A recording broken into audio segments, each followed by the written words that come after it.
तो students, this is Ajay Chopra. आज मैं आपको पढ़ाऊंगा एडमिशन ऑफ अ पार्टनर में रीवैल्यूएशन अकाउंट कैसे बनाया जाता है। रीवैल्यूएशन अकाउंट को हम एक और नाम देते हैं, उसका नाम होता है profit and loss adjustment account. पहली बात हमें पता होना चाहिए कि हम ये बनाते क्यों हैं। एक्चुअली होता क्या है, जब एडमिशन ऑफ अ पार्टनर हो या रिटायरमेंट ऑफ अ पार्टनर हो या चेंज इन रेशियो हो, तो it is called as a reconstitution of firm. तो उस केस में जो पुराने पार्टनर्स हैं वो definitely wanted to know the market price of their assets and liabilities. Now market price check करते समय अगर उनको पता लगता है कि if there is a increase और डिक्रीज इन द एसेट्स और liabilities, then there can be a profit और अ लॉस। नाउ प्रॉफिट हो या लॉस हो, it must be shared among the old partners in their old ratio, so that यदि कोई admission हो रही है तो नया पार्टनर को उसका इफेक्ट नहीं होना चाहिए, या कोई पार्टनर अगर रिटायरमेंट हो रहा है तो उस टाइम पर जो पार्टनर रिटायर हो रहा है उसको उसका बेनिफिट या उसका लॉस उसको एडजस्ट करना चाहिए। ओके, तो ये तो बात हुई कि हम रीवैल्यूएशन अकाउंट या profit and loss adjustment account क्यों बनाते हैं। अब बात आती है कि रीवैल्यूएशन अकाउंट हम कैसे बनाते हैं। लेट्स सी, इसका मैं आपको सबसे पहले एक फॉर्मेट बताऊंगा, उस फॉर्मेट के बेसिस के ऊपर फिर आपको पता लगेगा कि वो कैसे बनाया जाता है। ये एक नॉमिनल अकाउंट होता है because this account will give you a result of either profit और अ लॉस। क्या होता है, on my debit side I record the losses. Losses कैसे हो सकते हैं, यदि मेरे किसी एसेट की वैल्यू रिड्यूस हो जाए या मेरे लायबिलिटी की वैल्यू इंक्रीज कर जाए, then there will be a loss if you see carefully है। और ऑन दी अदर हैंड, यदि मेरे किसी एसेट की वैल्यू इंक्रीज कर जाती है या किसी लायबिलिटी की वैल्यू रिड्यूस कर जाती है, then it is considered to be my profit. So profit को हम क्रेडिट में रिकॉर्ड करते हैं एंड लॉसेस को हम डेबिट में रिकॉर्ड करते हैं। And then at the time, at the end, अगर मेरे प्रॉफिट ज्यादा है और लॉसेस कम है तो I get the profit, net profit, and vice versa, यदि मेरे लॉसेस ज्यादा है और प्रॉफिट कम है, then I have a losses which is supposed to be distributed among the old partners in the old ratio, right? अब ये तो बात हुई हमारे फॉर्मेट की। अब हम इसको थोड़ा सा समझेंगे एग्जांपल लेकर। Let's see the example. दो पार्टनर थे, they were sharing profit and loss in the ratio of 3:2। उन्होंने सी को एडमिट किया फॉर 1/4 शेयर। सी जब एडमिट हुआ तो उस समय एसेट्स एंड लायबिलिटीज की जो वैल्यूज थी वो एज फॉलोज थी।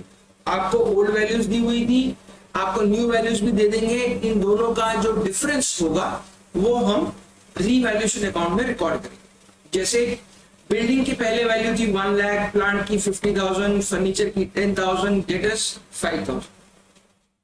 यहां बताया now the building will be of 1,20,000, यानी 20,000 से इंक्रीज कर गई।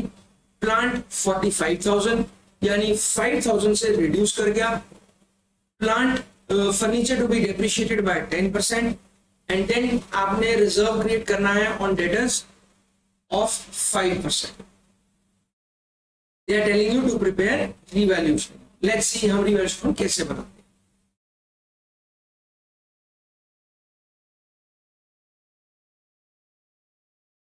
हैं। ओके,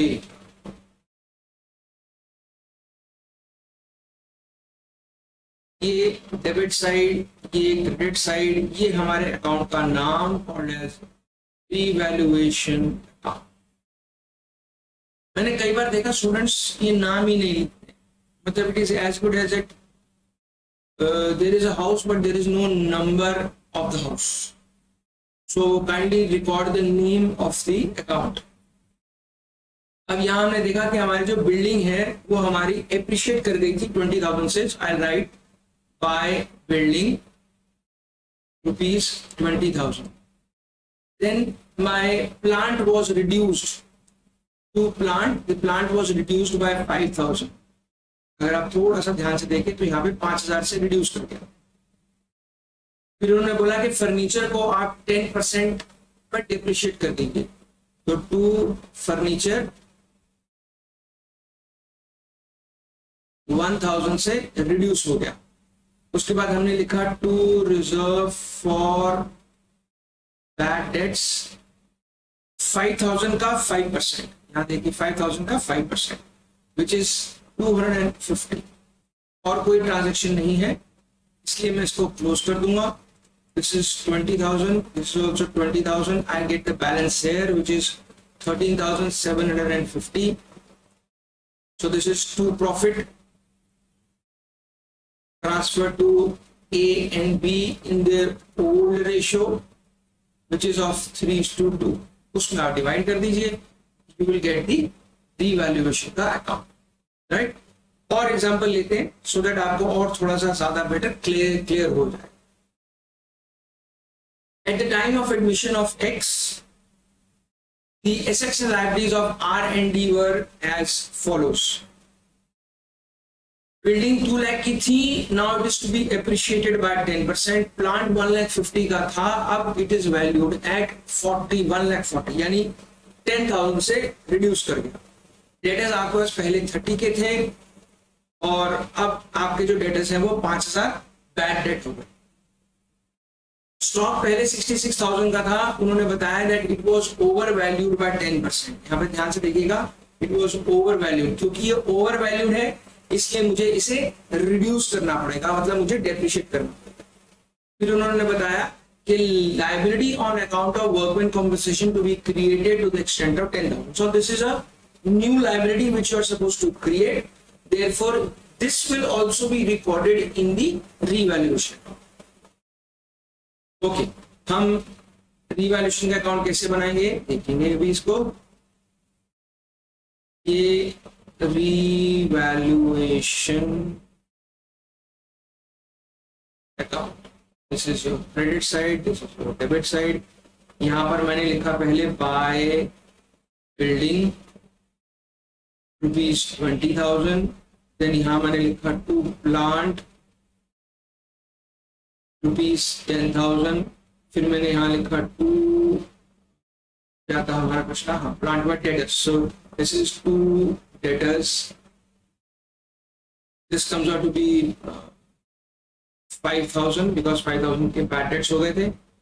देन हम फिर यहाँ पर हमारे पास था प्लांट, हाँ स्टॉक को भी मुझे डेप्रिशिएट करना है। यहाँ पर थोड़ा सा हम कैलकुलेशन का ध्यान रखेंगे, देखिए बताता हूँ। इन्होंने बताया that it was already overvalued by 10%. That means that this value is nothing but it is equal to 110% of the original value, right? तो यदि मैं अपनी ओरिजिनल वैल्यू पहले कैलकुलेट कर लूं तो फिर मैं उस ओरिजिनल वैल्यू को इस वैल्यू से कंपेयर करके मैं डेप्रिशिएटेड वैल्यू कैलकुलेट कर लूं। तो वो मुझे कैसे करना पड़ेगा? मैंने कहा that 66,000 is nothing but it is equal to 110% of original value, right? So original value will be 66,000 multiplied by 100 upon 110, because जब मैं यहां से यहां लेकर आऊंगा तो ये रिवर्स हो जाता है, उल्टा हो जाता है। So original value कितनी हुई हमारी? My original value is 60,000. That means you should have 60,000 in the books as stock, but you have recorded as 66. So आपको 6,000 से reduce करना है। Then आपको यहाँ पर to workman compensation reserve भी create करना है of 10,000. Now I'll sum up. This is 20, but this is 31. So 31,000, and then you have buy loss transfer to R&D. This is 11,000. Now students थोड़ा ध्यान से देखिए, अगर आपके पास यहाँ पर ओल्ड रेशियो नहीं दी गई तो हम बाय डिफॉल्ट इक्वल लेते हैं। तो अगर मैंने इक्वल लिया तो this is 5,500, 5,500. Now this is the way we are going to prepare the revaluation account, and आप अगर इसमें ध्यान से देखें तो आपकी यदि एसेट्स की वैल्यू रिड्यूस हो रही है या कोई लायबिलिटी की वैल्यू इंक्रीज कर रही है तो मैंने इसको डेबिट साइड पे लिखा। यदि मेरे किसी एसेट की वैल्यू इंक्रीज कर गई तो मैंने इसको क्रेडिट साइड पे लिखा। सो बेसिकली ये चीज आपको ध्यान में रखनी है। प्लस अगर कुछ ओवर वैल्यूड या अंडर वैल्यूड वाले ट्रांजेक्शन आ जाए तो उसको थोड़ा सा ध्यान से इसको आप मैनेज करेंगे, राइट। नाउ ये तो मैंने आपको सिखाया कि रीवैल्यूएशन अकाउंट कैसे बनाते हैं, बट कई बार क्वेश्चन में आपको बोलेंगे कि आप जर्नल एंट्री बनाइए इसकी, तो हमको जर्नल एंट्री बनाने भी आनी चाहिए। तो अगर मैं इसमें जर्नल एंट्री का थोड़ा सा ध्यान से देखूं तो कैसे बनेगा, एक मेरी एंट्री इसकी बनेगी, ये वाली बिल्डिंग की बनेगी, एक मेरी इसकी बनेगी और एक मेरी लॉसेस की बनेगी। सो वन एंट्री दिस वाली, एक एंट्री इसकी बनी और एक एंट्री हमारी इसकी बनी। अब वो कैसे बनती है अभी दिखा। First, my building is appreciated by 20,000, so my entry will be building account debited to revaluation account, because अगर आप ध्यान से देखें तो बिल्डिंग अगर कोई मेरा एसेट अगर इंक्रीज होता था उसको डेबिट करता हूं, तो बिल्डिंग अकाउंट को मैंने डेबिट किया और रिवैल्यूएशन क्रेडिट कर दिया 20,000 एंड देन 20,000 being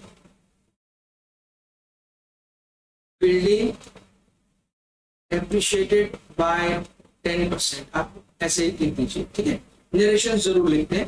फिर हमने यहां पर देखा पीछे हमारे पास plant, debtor, stock and workmen compensation reserve एक ही अकाउंट में है, तो वो 2 में, revaluation account debited to plant, to stock, to debtors.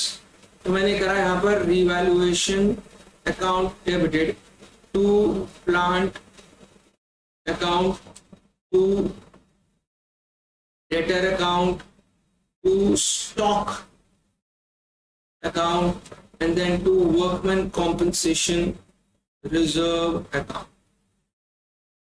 Plant हमारा रिड्यूस हुआ था 10,000 से, debtors 5,000, stock 6,000 and workman compensation reserve 10,000, total मिला के आया 31,000। यहां पर आप लिख देंगे being assets and liabilities revalued,